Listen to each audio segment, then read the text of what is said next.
Hello guys. तो दोस्तों, इस वीडियो में हम आपके लिए फिर से एक नई जॉब अपॉर्चुनिटी लेकर आ चुके हैं और उसके रिगार्डिंग उसके रिलेटेड सारे टॉपिक सारे कंसेप्ट इस वीडियो में हम आपके साथ डिटेल में डिस्कस करेंगे, शेयर करेंगे। जो इन्फॉर्मेशन आप सभी को पता होनी चाहिए किसी भी जॉब रोल में अप्लाई करने से पहले, जैसे कि स्किल्स क्या रिक्वायरमेंट होने वाली है, कौन सी क्वालिफिकेशन वहाँ पे रिक्वायर्ड रहेगी, आप उस जॉब के लिए एलिजिबल हो नहीं हो, ये सारी इन्फॉर्मेशन आपको पता होनी चाहिए किसी भी जॉब रोल में अप्लाई करने से पहले। एग्जाम्पल के तौर पर समझ लो कि अगर आपको पता है कि किस स्किल्स के ऊपर ज्यादा प्रेफरेंस दिया जाएगा, कौन सा स्किल्स वहाँ पर रिक्वायरमेंट है, तो उसके हिसाब से आप प्रिपेयर करोगे इंटरव्यू राउंड के लिए, तो आपकी प्रिपरेशन अच्छी तरीके से हो पाएगी।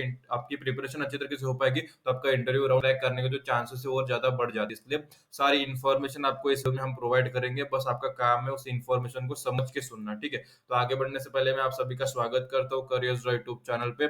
तो आज जो अपॉर्चुनिटी हम इसके लिए इस वीडियो में आपके लिए लेकर आ चुके हैं वो रहेगी एंथोलॉजी कंपनी की तरफ से। एंथोलॉजी कंपनी की तरफ से यहाँ पे बैचलर्स जो डिग्री स्टूडेंट्स है उसके लिए एक बहुत बड़ी अपॉर्चुनिटी निकल चुकी है। जॉब रोल इसका एसोसिएट सॉफ्टवेयर डेवलपर रहेगा।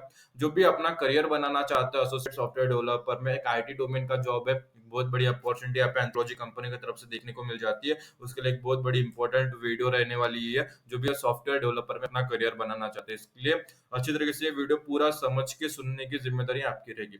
की जिम्मेदारी क्या रहेगी एज एसोसिएट सॉफ्टवेयर डेवलपर? तो सबसे पहले आपको सॉफ्टवेयर जो भी रिक्वायरमेंट्स रहती है, नीड्स रहती है, उसे उसके लिए आपको इंटीग्रेशन जो है क्लोजली ट्रैक करना होता है और उसे समझना होता है, उसका एनालाइज करना होता है और जो भी उसकी रिक्वायरमेंट रहती है उसके ऊपर आपको इंसाइट तैयार करना होता है। डेवलप करना होता है एंटरप्राइज लेवल डाटा इंगेशंस को, ताकि जो कंज्यूमशंस को, ताकि सॉल्यूशंस को आप पे सारे जो अजूर प्लेटफॉर्म के साथ जो भी बिजनेस नीड्स है वो मीट कर सके, ये इंश्योर करने की जिम्मेदारी भी आपकी रहती है।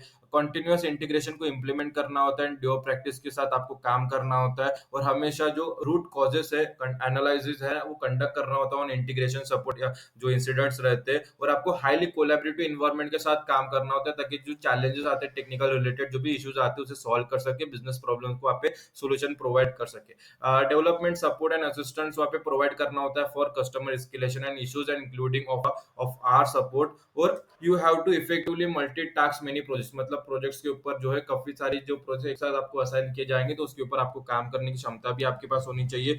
You need to own quality and accountabilities of your deliverables, जो भी आप वहाँ पे डिलीवर करते हो उसकी पूरी जो जिम्मेदारी है, पूरी जो आपकी आपके ऊपर ही रहता है। आपको उसको सारी जिम्मेदारी आपको लेनी होती है कि उसके अच्छे से कुछ भी अगर उसमें बुरा होता है तो आपकी जिम्मेदारी रहेगी और कुछ भी अच्छा होता है तो श्रेय भी आपका ही रहेगा, इतना ध्यान में रखना है।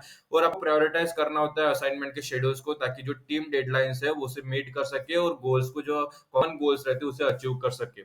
You have to work in all aspect of development including but not limited to gathering requirement, develop technical component related to process को and supporting testing and post implementation support. और you need to share your knowledge through technical presentation, मतलब आपका जो भी knowledge है, आपकी जो भी न्यू लर्निंग है, आपको जो भी पता है, एनालाइज वगैरह करोगे तो उसको टेक्निकल प्रेजेंटेशन द्वारा आपको वहाँ पे लोगों को शेयर करना होता है, जैसे अपने कलीग्स के साथ, अपने क्लाइंट के साथ, अपने कस्टमर के साथ और आपके जो है सीनियर्स के साथ।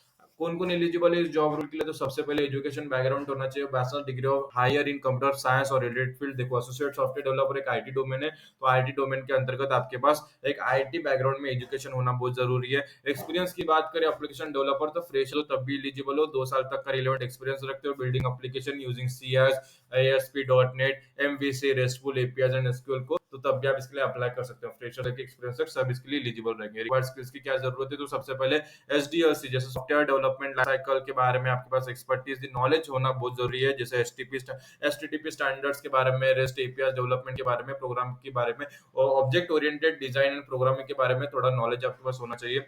टेस्टिंग ड्राइवन डेवलपमेंट जो रहता है TDD, उसके बारे में थोड़ा सा प्रोफिशिएंसी अगर हो काम चलेगा।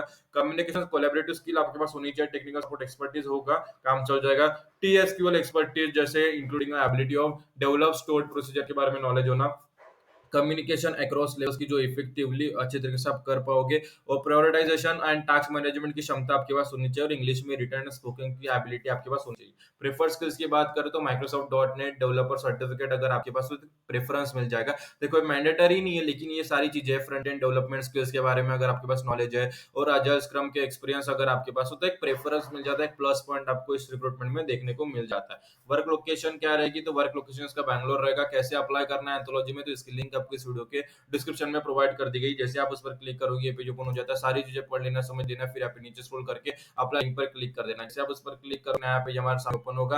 अभी पूरा फॉर्म आपको अच्छी तरह से सुनना है। देखो, एसोसिएट सॉफ्टवेयर इंजीनियर है, यहाँ पे अप्लाई नाउ का बटन है, वहां पर क्लिक करोगे, वहां पर क्लिक अप्लाई नाउ यहाँ पे क्लिक करना है। अप्लाई नाउ पर क्लिक करने के बाद हम नेक्स्ट स्टेप पर आ जाते हैं। नेक्स्ट स्टेप पर आपको यहाँ पे लोकेशन, यहाँ पे दो लोकेशन है, यूनाइटेड स्टेट और यूनाइटेड स्टेट से दूसरे देश है यूनाइटेड स्टेट छोड़ के, उनको सारे को ऑल अदर कंट्रीज पर सिलेक्ट करना। अगर आप इंडियन हो, ऑल अदर कंट्री पर सिलेक्ट कीजिए, नीचे आई एक्सेप्ट पर क्लिक कर दीजिए। आई एक्सेप्ट पर क्लिक करने के बाद हम नेक्स्ट स्टेप पर चले जाते हैं। अभी हमारे सामने एप्लीकेशन फॉर्म है, सिलेक्ट पर क्लिक करना है। सिलेक्ट पर क्लिक करने के बाद फाइल पर क्लिक करके अपने डिवाइस से अप टू डेट रिज्यूमे आपको यहाँ पे अपलोड कर देना। हमने रिज्यूमे यहाँ पे अपलोड कर दिया, आप देख सकते हो, मैं दिखा देता हूँ। फिर फर्स्ट नेम आपको यहाँ पे प्रोवाइड कर देना है, फिर लास्ट नेम प्रोवाइड कर देना है, फिर ईमेल आईडी, जिस ईमेल आईडी से अप्लाई करना चाहते हो, फिर एड्रेस आपका प्रॉपरली फिलअप कर दीजिए, फिर यहाँ पे सिटी फिलअप कर दीजिए, जिस सिटी से आप बिलोंग करते हो, फिर यहाँ पे कंट्री आपको यहाँ पे सिलेक्ट कर देनी है, फिर सेल फोन नंबर जो है वो फिलअप कर दीजिए, फिर प्रोफाइल इन्फॉर्मेशन। इसके पहले आपने एंथोलॉजी में अभी आप काम करते हो, करंट एम्प्लॉय हो, यस करना, दरवाजे पे नो कर देना। कहाँ से यहाँ पे देखा है, तो यहाँ पे सबसे पहले जो सेकंड ऑप्शन है करियर साइट, वो सिलेक्ट कर लीजिए।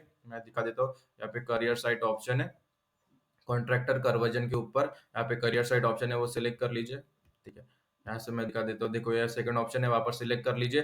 फिर यहाँ पे कि भाई if you were refer to us by one of our employ, मतलब ये आपको रेफर कर रहे हैं क्या, नहीं, तो यहाँ पे नो कर देना। ठीक है, ये इसका जवाब दिया तो भी नहीं चलता, नहीं दिया तो भी चलता है। फिर यहाँ पे एक्सपेक्टेड सीटीसी कितना है, तो यहाँ पे आप अगर फ्रेशर हो तो 7 लाख पर हम यहाँ पे फिलअप कर सकते हो। डिजिट में डालना है, स्पेलिंग वगैरह में नहीं डालना है, डायरेक्ट पूरा जो है डिजिट में डालना है। कोई रिलेवेंट एक्सपीरियंस वगैरह है तो यहाँ पे अगर फ्रेशर हो तो 0 लिख दीजिए। अगर अगर आपके पास एक्सपीरियंस है, 1 साल का एक्सपीरियंस है, तो यहाँ पे क्या लिखोगे, 1 लिखोगे।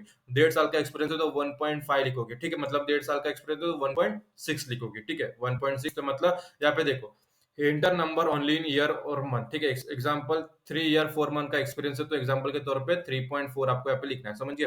फिर नोटिस पीरियड अगर है तो लिख दीजिए, अदरवाइज यहाँ पे 0 लिख दीजिए। फिर इसके पहले आपने एंथोलॉजी और उसकी जुड़ी किसी भी कंपनी में काम किया तो यस करना, अदरवाइज यहाँ पे नो कर देना है। फिर आप एंथोलॉजी और उसके क्लाइंट पार्टनर के थ्रू वहाँ पे काम करते हो तो यस करना, अदरवाइज यहाँ पे नो कर देना। फ्रेशर हो तो नो नो करते रहना। फिर आप कोई आपने एग्रीमेंट वगैरह साइन किया जिसकी वजह से आपको एंथोलॉजी कंपनी में काम करने के लिए दिक्कतें आ सकती है तो यस करना, तो यहाँ पे नो कर देना। फिर लीगली ऑथराइज्ड हो के इस कंट्री में काम करने के लिए, अगर आप इंडियन सिटीजन हो, बिल्कुल यस कर दीजिए।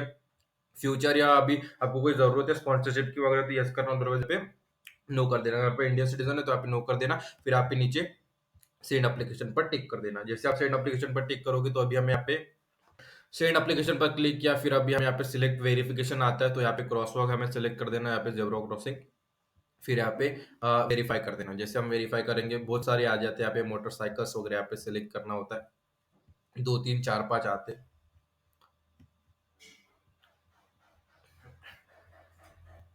अभी आप देख सकते हो कि नया पेज हमारे सामने ओपन हो जाता है। यहाँ पे एप्लीकेशन सेंड का एक मैसेज आ चुका है ग्रीन टिक के साथ, मतलब हमारी जो एप्लीकेशन है सक्सेसफुली सबमिट हो चुकी है। अभी क्या करोगे, जो ईमेल आईडी हमने यूज की थी फॉर्म फिलअप करते समय, वो हम यहाँ पे ओपन करेंगे तो यहाँ पे देखोगे कि एंथोलॉजी रिक्रूटमेंट टीम की तरफ से your application for associate software developer at anthology के टाइटल के साथ एक मेल आया है। उसमें वही लिखा है कि एसोसिएट सॉफ्टवेयर डेवलपर के लिए जो आप एप्लीकेशन जो है सबमिट कर रहे थे वो सबमिट हो चुके हैं, कंपनी द्वारा उसे रिसीव भी कर लिया गया है एंथोलॉजी कंपनी की तरफ से। अभी जो कंपनी की रिक्रूटमेंट टीम रहेगी आपकी एप्लीकेशन रिव्यू करेगी, रिव्यू करने के बाद अगर उनके रिक्वायरमेंट हिसाब से, उनके स्किल के हिसाब से, अगर आपकी एप्लीकेशन जो उनके हिसाब से मैच हो जाती है, फुलफिल हो जाती है, उनकी जो भी रिक्वायरमेंट रहती है, उनकी जो भी नीड्स रहती है, तो हमें स्टेप के लिए शॉर्टलिस्ट किया जाएगा और हमें बाद में इन्फॉर्म किया जाएगा। अगर आपने ये जो प्रोसेस है मैं अगर आप समझ को देख के फॉलो कर करोगे तो कोई भी दिक्कत नहीं है कि आपका जो फॉर्म है सक्सेसफुली सबमिट हो जाएगा और आपकी एप्लीकेशन सबमिट होने के बाद 10 से 15 मिनट के अंदर आपको ये मेल भी आ जाएगा कंफर्मेशन का, रिसीव्ड एप्लीकेशन का। ठीक है, अगर फिर भी अगर आपके मन में कोई शंका, कोई सवाल है job regarding application form fill up करते समय कुछ अड़चन, कुछ भी प्रॉब्लम आती है तो इस वीडियो के कमेंट सेक्शन में कमेंट कर देना, उसका जो सोल्यूशन है आपको रिप्लाई कर देंगे ताकि आपकी तरफ से जॉब एप्लीकेशन सक्सेसफुली सबमिट हो जाए।